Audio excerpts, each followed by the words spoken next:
我跟你說，来到2026年的现在，賓士真的開始不演了。他們這次不是小改款，不是換個燈、換個熒幕就當新車，而是直接一口氣把整個豪華車市場重新洗牌。寶馬看到後，內部直接緊急重開產品會議。特斯拉原本還在主打科技感領先，結果賓士這波新車一出來，很多人第一次發現，原來傳統豪華品牌一旦認真做電動車，是真的會讓人開始害怕。最誇張的是，這次賓士推出的不是什麼未來概念車，不是那種車展上很帥，結果3年後消失的 PPT 神車，而是已經確定量產，規格公開，正式投產，有些甚至已經開始交車。而且重點來了，這5台車每一台都不是只想贏一點點賓士這次的目標，是直接把豪華車標準整個往上拉。如果你未来1年有打算換車，尤其你現在是開 BMW、Tesla、奧迪甚至保时捷的人，你看完这支影片後呢，你原本的购車名单很可能会全部重排。歡迎回到未來科技，今天這支影片帶你盤點2026年賓士最恐怖的5台新車，從已經夠誇張的一路排到最後那台真正讓整個車圈開始冒冷汗的終極怪物。而且這次內容不是網絡瞎吹，資料來自 Mercedes-Benz 官方Top Gear Car and Driver、The Verge， 還有大量海外車媒與實際公開規格，所以今天不是幻想，而是真正已經發生的車市巨變。尤其最後第1名，我先講一句很誇張的話，它會直接顛覆你對性能車這3個字的認知，因為那已經不是傳統意義上的快，而是快到連藍寶堅倪工程師都開始警惕。好，廢話不多說，我們直接開始。第5名，2026年小改款賓士 S 級，這台車很特別，因為每一次 S 級改款其實都不是單純更新一台車，而是在重新定義什麼叫豪華旗艦。很多人一聽小改款，第一反應通常都是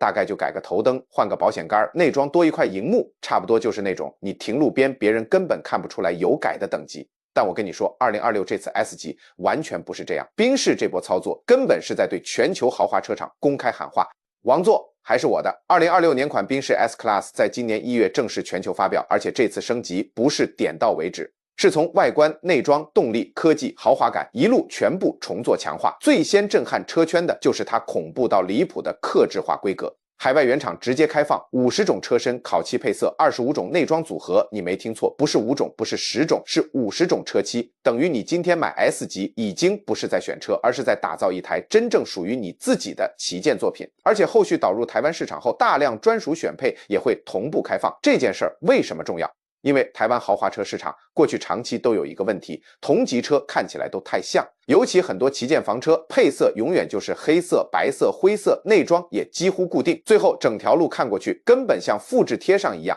但新 S 級這次直接把超高自由度客製化下放到量產車等級，簡單講就是以前這種待遇只有買勞斯萊斯的人才有，而且還要等超久，花超多錢。現在賓士直接把這種頂級定制感塞進量產生產線裡面，這真的很誇張。重點是它不是只有外觀在玩噱頭，這次 S 級真正恐怖的地方其實是科技，因為 S Class 一直以來都是整個汽車產業的未來預告機。很多現在看起來很普通的功能，當年其實都先出現在 S 級，像安全氣囊、ABS、防滑系統、夜視輔助這些。以前全部都是 S 級先有，後來才慢慢普及到全車市場。而這次2026年 S 級又再次扛起這個任務，因為它開始全面導入賓士最新自研 AI 車載系統 MBOS 這套系統，不是單純升級 UI 界面而已，而是賓士未來10年所有智能座艙 AI 互動自動駕駛邏輯的核心。也就是說，你現在在 S 級上看到的東西，很可能就是未来整個賓士車系的發展方向。這邊特別提醒台灣車友，尤其現在開 BMW 7系列或者最近正在觀望旗艦房車的人，你會開始發現很多同級對手突然變得有點傳統。因為當賓士把客製化、AI 系統、豪華感、科技整合全部一次拉滿之後，其他車看起來就會開始有一種少了什麼的感覺。而且這件事還會直接影響台灣二手車市场，因為高客製化的車辨識度通常更高，不會變成滿街都是同一規格。尤其特殊車色、特殊內裝，未來在二手市場往往更吃香。這也是為什麼賓士 S Class 在台灣一直都超保值，它不是沒有原因。而這次升級之後，它和同級對手的殘值差距可能還會繼續被拉開。最後總結一句，2026年小改款賓士 S 級最可怕的地方不是它多了哪些配備，而是它只要一出現就會讓旁邊很多同級旗艦突然看起來像還沒做完的半成品，這才是真正恐怖的地方。這台車完全出乎所有人預料，過去幾十年來大家對邁巴赫的印象都非常固定，安靜、沉穩，後座至上，專屬司機駕駛。這是一台主打乘坐的頂級豪華車，最重要的人物永遠坐在後座。也正因為如此，這次邁巴赫推出全新 SL680 Monogram 才會震撼整個車壇，就連各大國際汽車媒體都花了整整2天時間才消化完這次的重大變革。全新2026年邁巴赫 SL680 Monogram 是邁巴赫品牌史上第一台雙座敞篷跑車，也是目前品牌旗下最具運動性格的車款。你沒聽錯，邁巴赫最熱血、最性能的新車，居然是一台敞篷雙座跑車，沒有後座，不需要司機，整台車只服務2個人，就是駕駛和副駕乘客，頭頂就是整片天空。這完全推翻了邁巴赫數十年的品牌核心理念，但它的改動又非常精準。事後回頭看，才發现這一步布局早就注定會發生。內裝方面，全車採用原廠頂級水晶白 Nappa 真皮，搭配專屬花卉壓紋，座艙各處都帶有精緻的邁巴赫浮雕徽飾。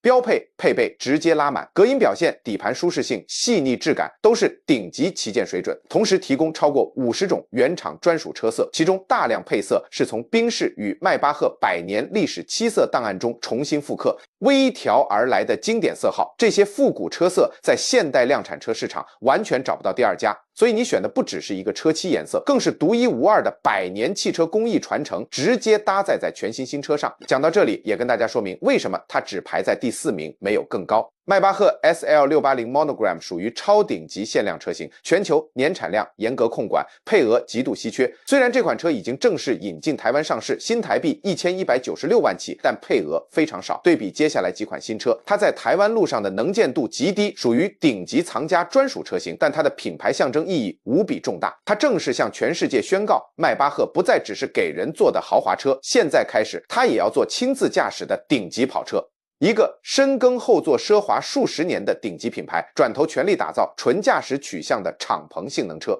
這也迫使所有同級超豪華品牌重新審視自己的品牌定位與核心價值。我們對照台灣豪華車市場就能看出差異。放眼台灣超豪華車市場，勞斯萊斯目前完全沒有這種兼具純正跑車性能又有頂級奢華質感的雙座敞篷車型，完全空缺這塊市場。而賓利在台灣的同級敞篷車入手門檻高出一大截，而且整體設計氣場、專屬精緻度、工藝細膩感都比不上這台全新邁巴赫 SL680。邁巴赫 SL680 Monogram 直接卡位了一個市場完全空白的全新領域，這個獨家市場從此被邁巴赫牢牢佔據。最後總結點評：紙面數據完美，理念徹底革新。在超豪華敞篷跑車市場裡，它的打法又狠又準。這塊沒人敢踏入的頂級藍海市場被邁巴赫直接拿下，獨佔鰲頭。第3名，2026年全新賓士 GLC EQ 純電 SUV。這台車是目前唯一一台同時讓保時捷、奧迪2大豪華品牌倍感壓力的狠角色。繼續看下去之前，如果你覺得這一系列新車解析內容對你選車有幫助，麻煩幫我點個讚，不用花錢，一個小小的點讚就能支持我持續產出這種高質感的汽車乾貨內容。好，我們直接進入正題。現在的豪華純電 SUV 市場原本格局已經非常固定。保時捷靠純電 Macan， 奧迪靠 Q6 e-tron 站穩台灣豪華純電 SUV 主流市場 ，BMW 也預備推出全新純電 SUV 搶攻這塊大餅。3大豪華品牌早就鋪好完整行銷策略，準備牢牢守住這塊主流市場。結果賓士直接強勢入局，打亂所有布局。這台全新 GLC EQ 在9月慕尼黑車展正式首發，搭載雙馬達4輪傳動，綜合馬力高達489匹，搭配94度電的大容量電池，在 WLTP 測試標準下，最高續航來到713公里。預計在2026年5月正式進駐全球各地展示中心，台灣也規劃同步導入上市，準備直接參戰本地豪華純電 SUV 戰局。大家一定要搞懂這個數據有多誇張，這不是輕量化的實驗原型車，也不是為了測續航拆掉所有配備的特殊版本，它是一台配備完整豪華度滿配、適合家庭使用的正統豪華 SUV。489匹馬力，4輪傳動，713公里的超長續航，一次全部拉滿。我們直接對照台灣目前在售的同級主力雙雄，目前台灣市場販售的保時捷 Macan EV 頂規版本，官方最高續航大約641公里；奧迪 Q6 e-tron 在台灣的頂配車型，續航封頂約625公里。賓士這次的續航優勢是實打實的硬實力碾壓，不是靠設定偷數據，沒有任何取巧空間。而且 GLC EQ 未來還會推出完整動力譜系，覆蓋所有客群需求。入門款搭載單後輪馬達，367匹馬力，85度電電池，主打節能省電，日常通勤超划算。最狂的是頂級 AMG 版本，最大馬力直接衝到952匹。你沒聽錯，一台家用取向的豪華 SUV 硬是調出952匹的超暴力動力。到這個等級，它早就不是在跟保時捷 Macan EV 比拼了，它的實力直接對標那些沒有後座、沒有置物空間、純粹追求極速的頂級性能跑車。賓士直接把一台實用、好養、空間大的家庭 SUV 改成了一台可以吊打純種性能跑車的狠角色，這對台灣中古車市的影響非常巨大。現在台灣不少車友、車商手上都有2024、2025款的保时捷 Macan EV、奧迪 Q6 e-tron。一旦這台續航突破713公里的 GLC EQ 正式在台灣展間到貨掛牌上路，所有正在觀望這個級別的買家一定會開始猶豫暫停下單。對目前台灣市場還在出清舊款庫存、銷售同級純電 SUV 的車商來說， GLC EQ 的上市直接代表舊款同級車的溢價空間、中古殘值都會面臨不小壓力。底盤平台部分，全新 GLC EQ 採用賓士最新的 MB.EA 中型純電平台，正面迎戰台灣市場現有的奧迪 Q6 e-tron、保時捷 Macan EV， 還有 BMW 即將登台的全新入門純電 SUV。這三台對手是三大豪華車廠砸下數億美金經費，耗時多年研發出來的主力作品。結果賓士一登場，直接在續航、動力、科技配備全面超車。更關鍵的是，它搭載全新 AI 驅動的 MB.OS 智慧車載系統，支援線上隨選更新、持續升級功能。別人的車是越開越舊，這台車是越開越新，越用越聰明。這已經不只是多幾項科技配備的差異，而是直接拉開了全新世代用車模式的差距。最後總結點評，過去3年，保時捷、奧迪所有電動化布局、產品規劃都是為了打贏這個級別的市場戰爭。結果，賓士這台 GLC EQ 一次在續航、動力、智能科技三大核心維度直接正面完勝所有對手。第二名，2026年全新純電賓士 CLA， 它是目前史上科技規格最頂、最先進的豪華入門轎跑。2026年車壇最炸裂、討論度最高的話題，不是頂級邁巴赫，也不是暴力 AMG， 就是這台 CLA 純電。依照不同配備等級，海外入門售價大約5萬美金起跳，未來導入台灣後，會落在台灣入門豪華純電轎跑的主流價格帶。它之所以能穩穩拿下第二名，只差一步就是賓士今年最恐怖的王牌車款。關鍵原因只有一個，殺傷力覆蓋範圍最廣。S-Class 影響的是極少數頂級買家，邁巴赫的客群更是小眾中的小眾。但 CLA 完全不一樣，它瞄準的是台灣競爭最激烈、消費者接受度最高、銷量最穩的豪華純電入門主流市場。直接對標台灣在售的特斯拉 Model 3、BMW i4， 鎖定所有想買豪華純電轎跑的主流客群，等於把台灣整層入門豪華純電買家全部納入打擊範圍。也因為實力太碾壓，權威媒體 Top Gear 直接把它評為2026年年度最佳轎跑。我們來看它的硬實力有多誇張。搭載85度電，可用電池組 WLTP 標準續航高達484英里，換算公制就是將近780公里的超長續航。搭配獨家2速變速箱，800伏特高壓平台，最高快充功率來到320千瓦。最誇張的數字來了，10分鐘快充就能補進201英里續航，10分鐘就多200英里續航。這已經不只是緩解續航焦慮，而是直接徹底消滅續航焦慮。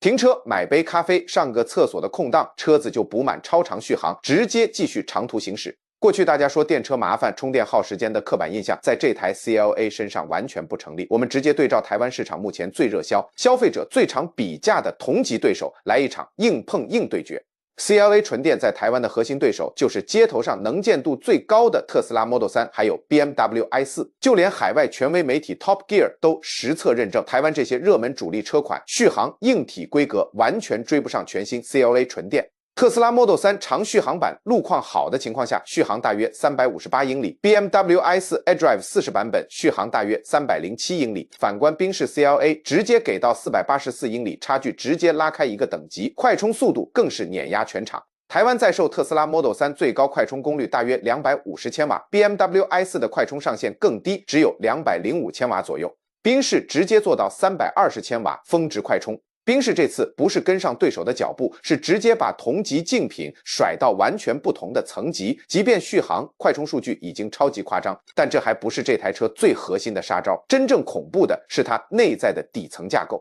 全新 MB.OS 自研智慧系統，讓賓士現在這個車廠紛紛外掛第三方科技系統的時代，堅持使用100%自主研發的車載系統。這套架構非常靈活，能夠快速導入最新 AI 模型，整合各大科技平台資源。讓車輛的智能體驗永遠保持在業界最前端。全車系統原廠自制，深度整合 Google Gemini、微軟 ChatGPT 4.0， 而且支援全程線上 OTA 遠端更新。未來所有新的 AI 功能、系統優化都能遠端推送、自動升級。別人的車是越開越舊，功能定型，這台 CLA 是越開越新，越用越強。這已經不只是多幾項配備的差異，而是直接改寫了豪華電車的用車邏輯、養車模式。總結一句話，全新 CLA 根本就是一台偽裝成入門豪華轎跑的科技武器。只要你現在在台灣看這個級別的純電車，不管是熱門的 Model 3還是 BMW i4，這台全新 CLA 一登場，你所有的購車評估、預算規劃、選擇標準全部直接重算一遍。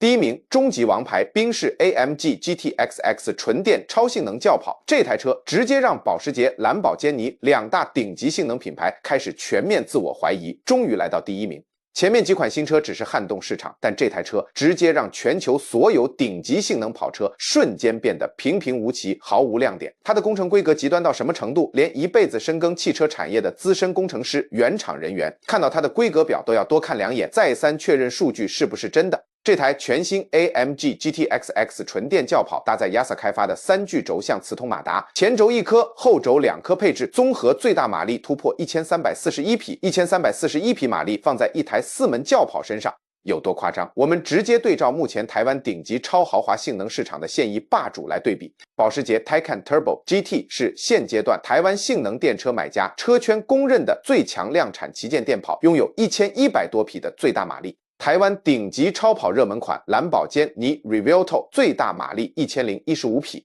BMW 頂級旗艦 Charm Label 也是台灣豪華性能市場的戰力指標，最大馬力738匹。長久以來，這些車就是台灣頂級性能車市場的天花板，幾乎沒有對手能撼動地位。結果賓士直接帶着1341匹馬力入局，不用上市，不用開賣，光是規格曝光就直接讓所有同級頂級車款全部淪為第2名。動力如此狂暴，極速自然突破天際。這台 AMG GT-XX 極速突破360公里每小時，而且它的電池溫控系統非常頂尖，就算持續激烈操駕山路賽道狂飆，電池溫度依舊能維持在最佳工作區間，不會過熱，不會降動力，也因此同時擁有極致性能與地表最快的充電速度。官方数據實測，短短5分鐘就能補進400公里續航。我再強調一次，是5分鐘，不是10分鐘，不是20分鐘。快到你調整座椅、連接手機藍牙的短短空檔，車子就直接滿血復活。以台灣目前的公共充電環境來說，多數充電樁還無法支援850千瓦的超高功率快充。但重點是，賓士直接超前部署，硬體規格一次拉滿。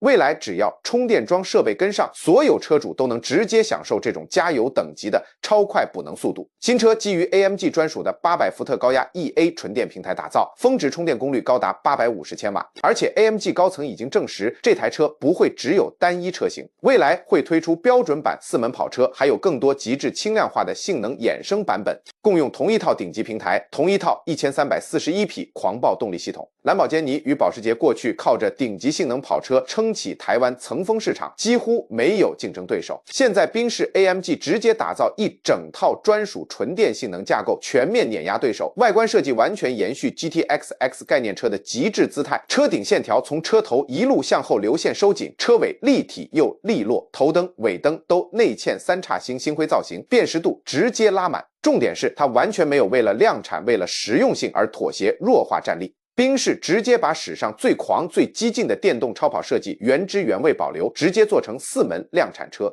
路上完全沒有任何对手長得跟它一樣，也同時定調了未來10年 AMG 的全新設計語言，0-100加速僅需2.5秒。你沒聽錯，一台可以合法上路、有後座、有大置物空間的4門跑車，周一可以安穩載小朋友上學，日常代步超實用，周末上賽道直接碾壓一票純種超跑，這已經不叫普通性能車了。這是一個全新的，目前還沒有任何定義的全新物種，最讓全球车壇震撼最後一張王牌來了。賓士確認，這套1300匹等級的超性能純電平台，未來會持續擴編，衍生更多車型。而且重點，燃油 AMG 不會停產，不會退場，經典手工 V8 燃油4門轎跑會繼續生產，持續販售。純電頂級 AMG 同步強勢登場，雙線並行，消費者不用被迫2選1。你想要577匹渾厚機械聲浪的手工 V8 燃油 AMG 有車，你想要1341匹極致狂暴的純電 AMG 也有車。賓士直接把兩種頂級性能全部給到消費者，讓市場自己選擇。最後總結點評，這台 AMG GTX-X 不只是一台新車，它是賓士向全世界宣告的強勢宣言，燃油超跑壟斷頂級性能的時代正式結束。一台4門4座跑車現在就能同時做到地表最快、最強、科技最頂尖，反觀對手完全無力招架。